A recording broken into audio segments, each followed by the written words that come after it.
Bonjour, je m'appelle Teima Fakour. Je m'appelle Gisèle, je viens du Brésil. Je suis Safouet, je suis palestinien, je suis réfugié. Je m'appelle Florence, je suis d'origine afghane. Je m'appelle Natalia Toreai, je viens d'Indonésie et j'habite en Belgique depuis 2017. Bonjour, je présente, je suis mademoiselle Nadra Zedazi. My name is Frashta.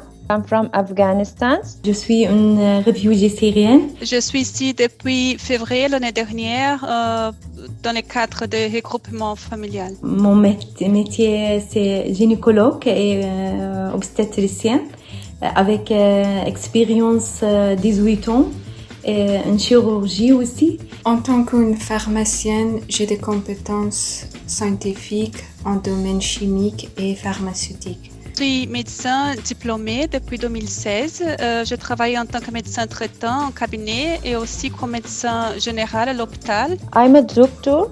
I'm a refugee and asylum center. Je suis intitulée d'un diplôme de licence d'enseignement de langue anglaise. J'ai fait des études d'infirmier.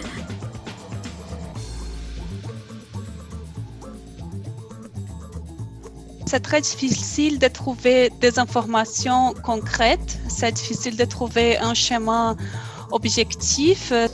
J'ai une équivalence master générique, considérée comme partielle par rapport au diplôme que j'ai obtenu comme chirurgien dentiste. Et la deuxième difficulté, c'était que par rapport à cette validation, la seule manière, c'était de refaire tous les 4 années du master sans prendre en compte tout ce que j'avais déjà étudié au Brésil et aussi l'expérience déjà comme médecin là-bas.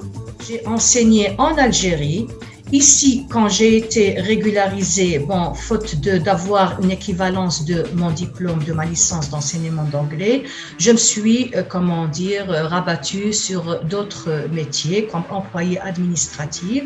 Mais ma vocation principale et professorale, c'est d'enseigner la langue anglaise, comme je l'ai toujours faite.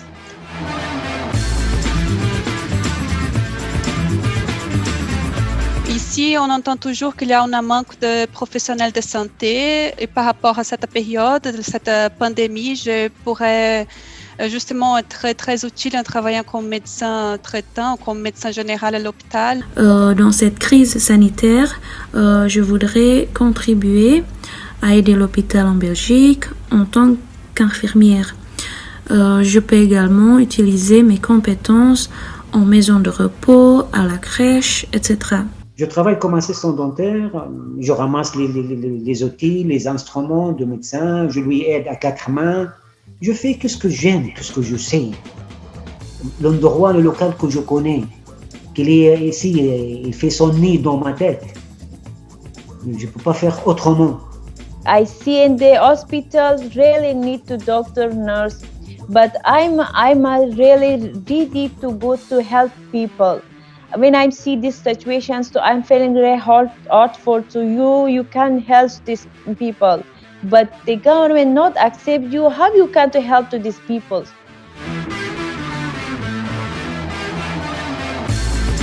À cause de cette difficulté, j'ai essayé pour faire l'équivalence en France.